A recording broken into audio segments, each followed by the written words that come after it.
Prenons la direction du Sud Kivu pour parler de la route nationale numéro 5 qui va bientôt relier la ville d'Uvira à celle de Bukavu. La signature du contrat de finalisation de la deuxième phase d'étude de faisabilité est intervenue entre l'Agence de facilitation des transports et des transits du corridor central et la société ITC. Le coût des travaux est évalué à 1,6 million américains. Une bonne nouvelle accueillie par les usagers de ce coin du pays qui étaient contraints de passer par le Rwanda pour relier les deux villes de la même juridiction.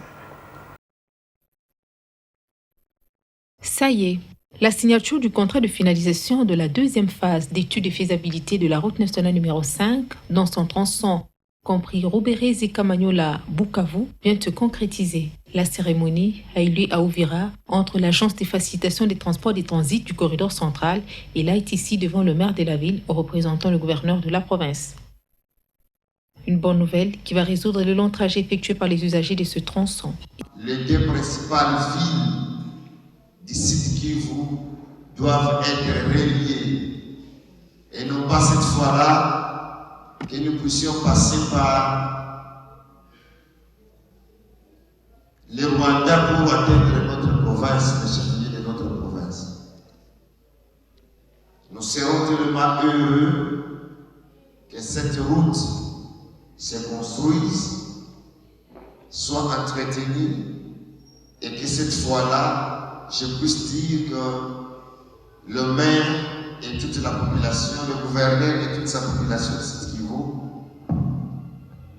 le territoire d'Uvira, nous aurons cette fois-là une occasion favorable de traverser notre territoire national sans pour autant passer par les territoires étrangers rwandais.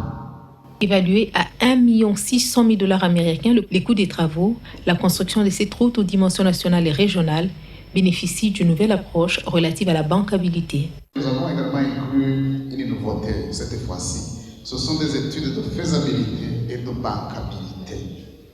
Ça veut dire qu'au moment où on termine les études, nous serons déjà prêts avec les banques et les financiers qui seront intéressés à financer ce projet. C'est une nouvelle dynamique que nous sommes en train d'impulser au corridor central. Nous voulons que les gens fassent du commerce et davantage du commerce. Une première expérience du corridor central qui part de la République démocratique du Congo, bénéficiaire du financement de la BAD à travers le NEPAD. Sur ce document, il y a 3 logos, comme vous le voyez bien. Et le logo qui commence, c'est le logo de la République démocratique du Congo. À droite, nous avons le logo du corridor central. Encore une fois, la République démocratique du Congo est dedans. Et en bas, nous avons le logo de la Banque africaine de développement. Et la République démocratique du Congo est dedans. Donc ça veut dire que ce sont les 3 partenaires qui ont joint leurs efforts pour financer ce travail. Sur le terrain, le consultant, qui est déjà sa deuxième expérience, promet un travail rationnel. Acté, c'est donc pour bientôt la liaison des deux villes de la province du Sud Kivu.